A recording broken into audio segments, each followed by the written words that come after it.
Good evening. I am Rohan Siddhappa MB, Assistant Professor of English, Government First Grade College, Nyamati, Davangere District. The title of the paper is 20th Century Literatures First, prescribed by Davangere University, Davangere, and this is the elective paper for 6th semester optional English, paper number 9. And this is the 46th session. Topic is D.H. Lawrence's novel Sons and Lovers and the discussion of the first chapter in it, The Early Married Life of Morals. This is the title of the first chapter in the novel. These are the learning objectives and session outcomes.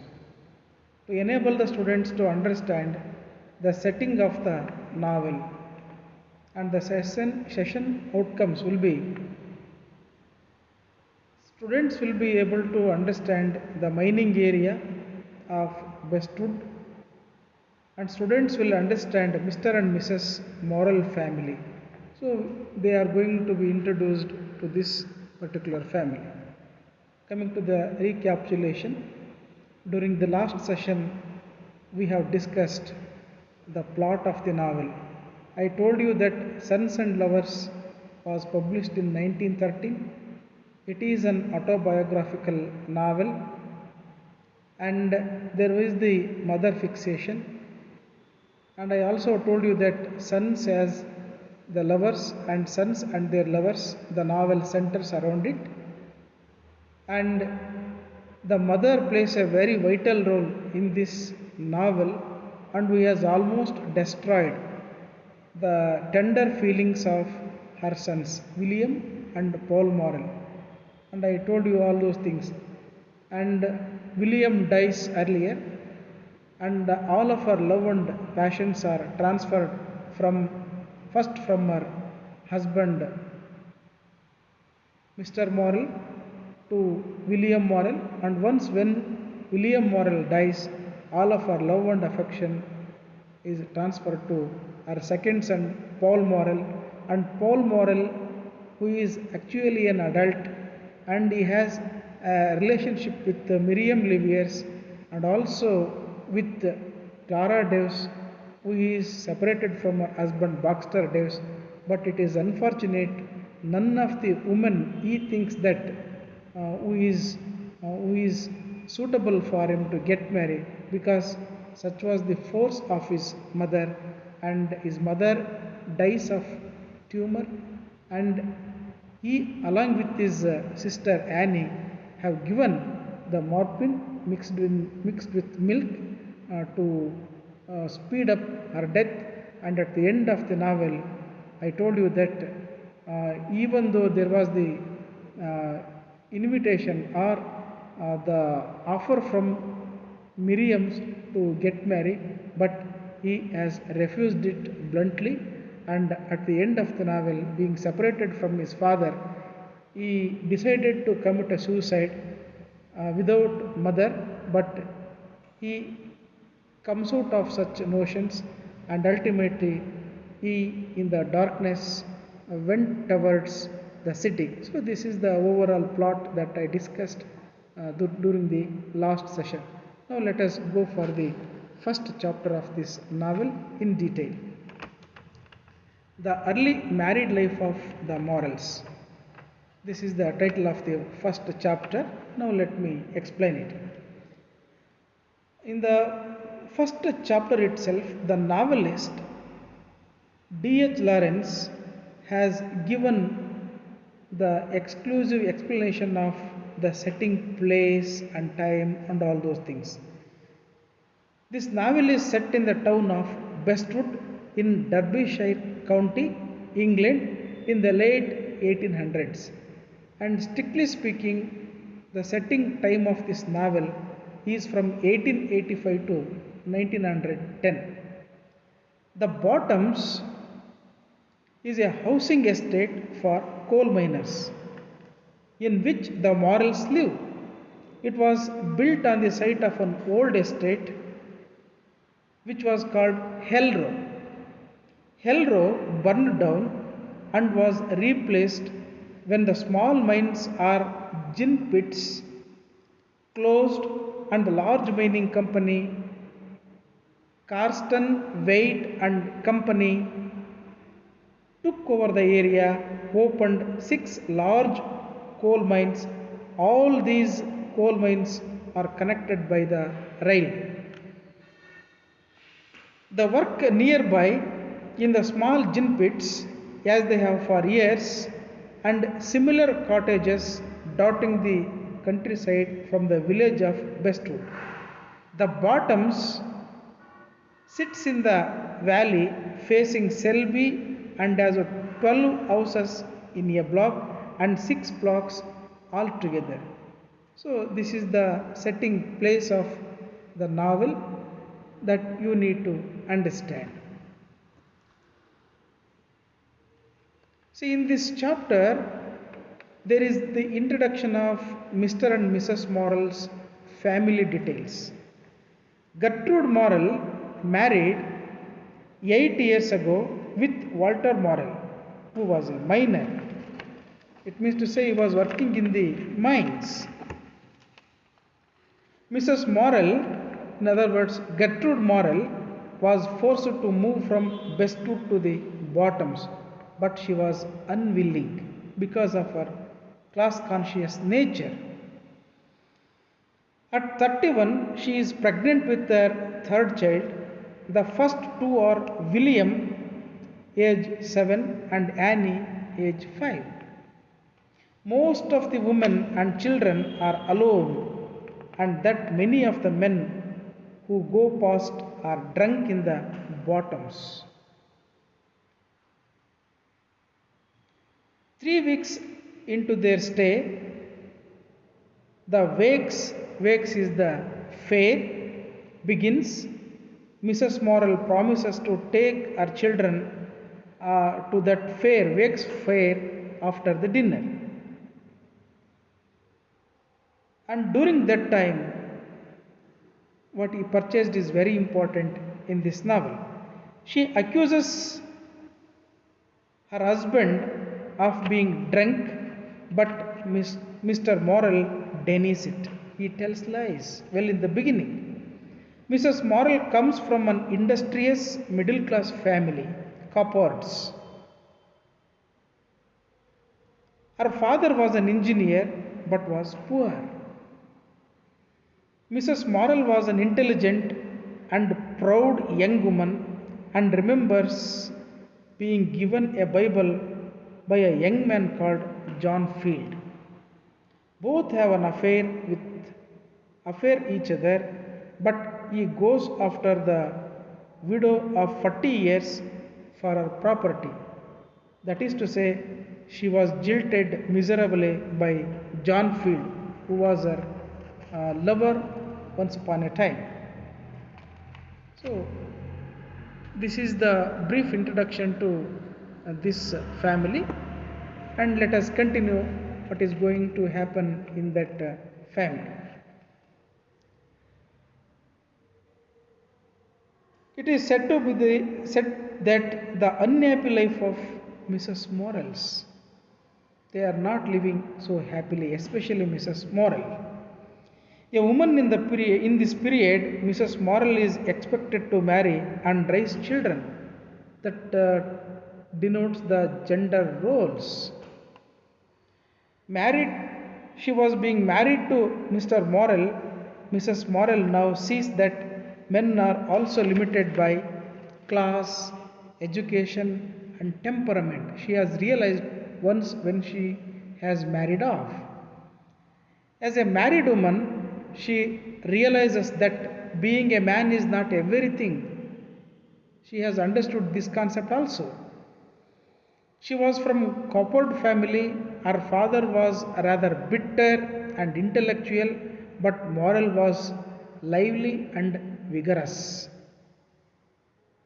She met Mr. Morrell at a Christmas dance when she was 23 and he was 27 years old, and she watched him dance and was flattered by him when he approached her.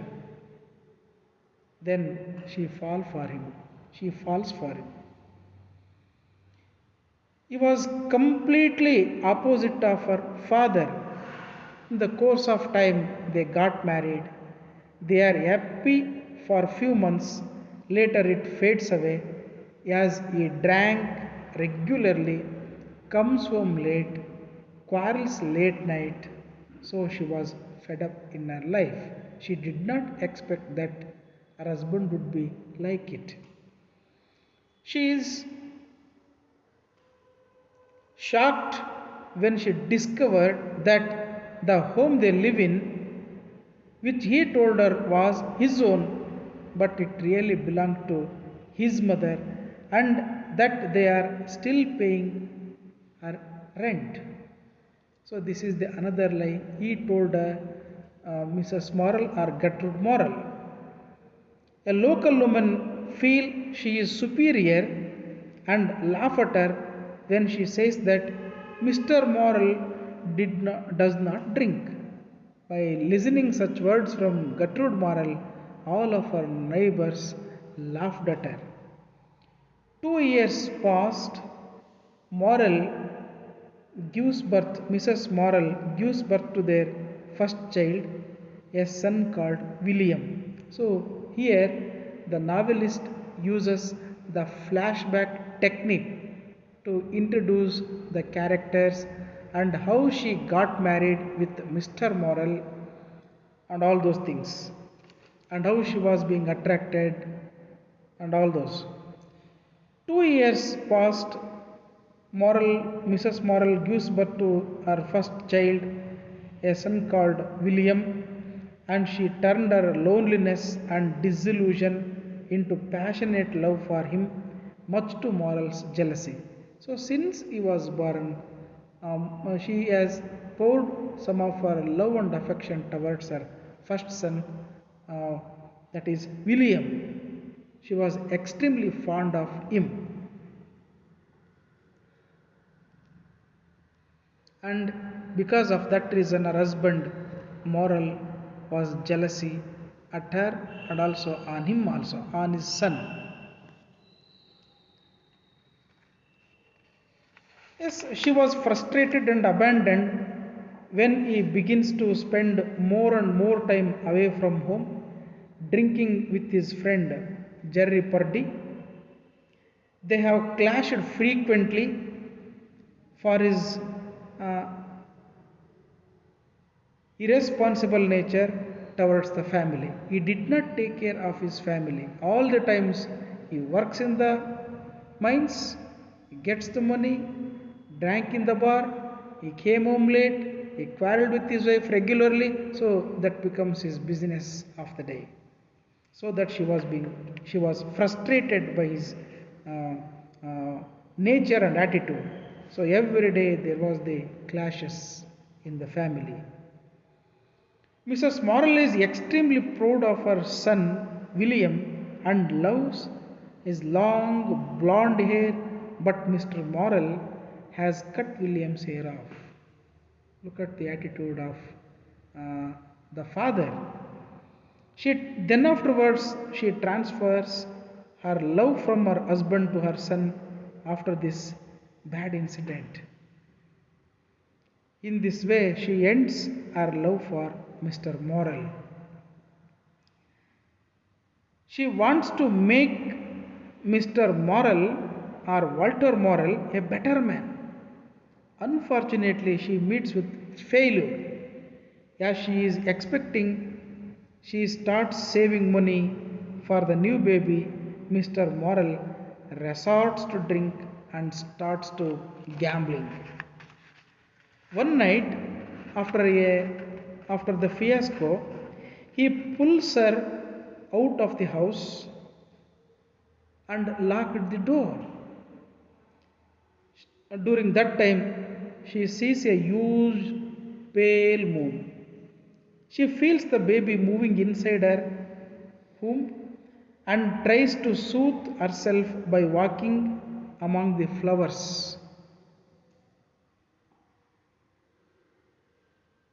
in the garden, in her garden. She knocks on the window to try to wake Mr. Morel up.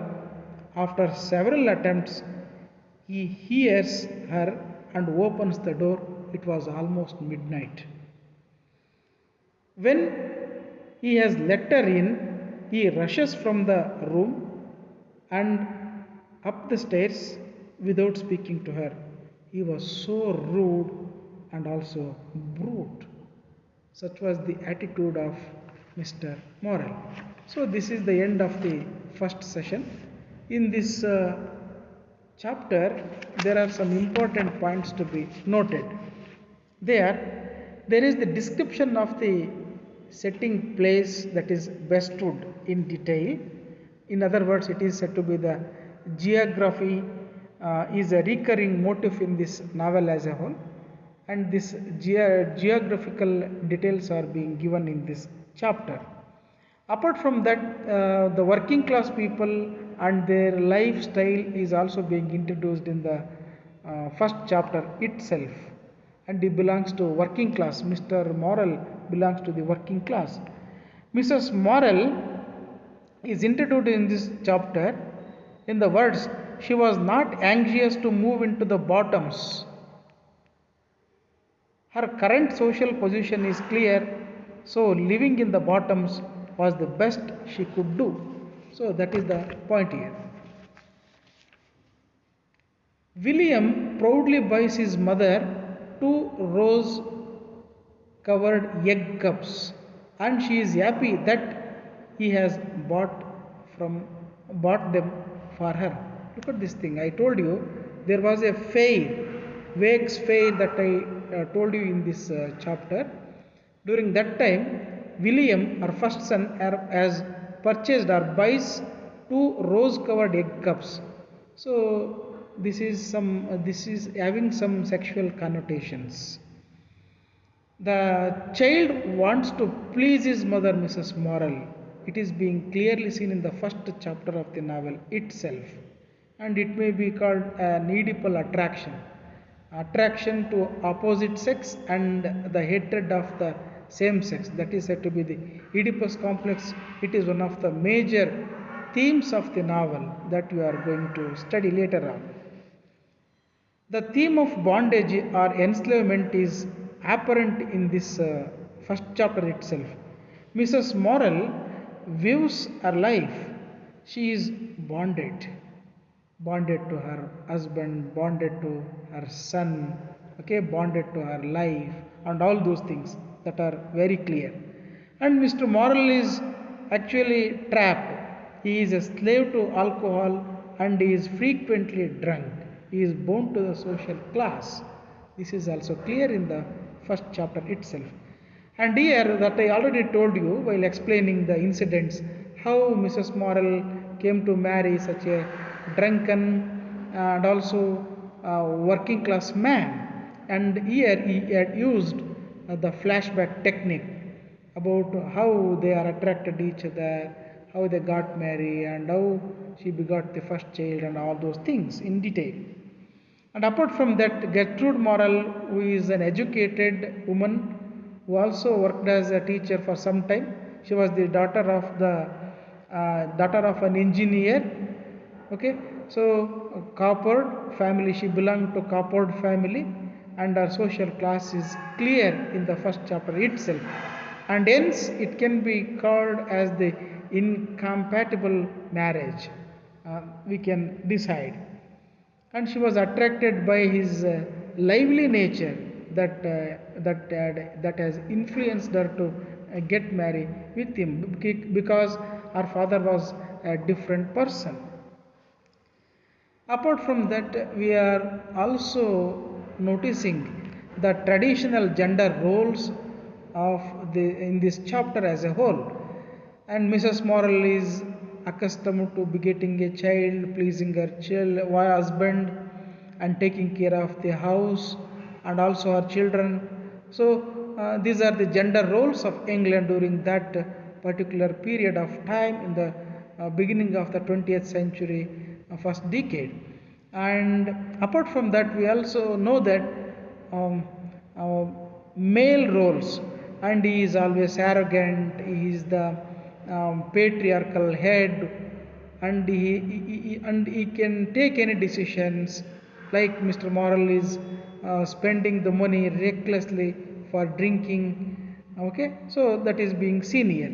And if he is being questioned by his wife, mercilessly he beats her up. That is also very clear. Every day there was a quarrel in their home. So we are going to see all these important points. These can be called as the analytical points of the first chapter. Thank you.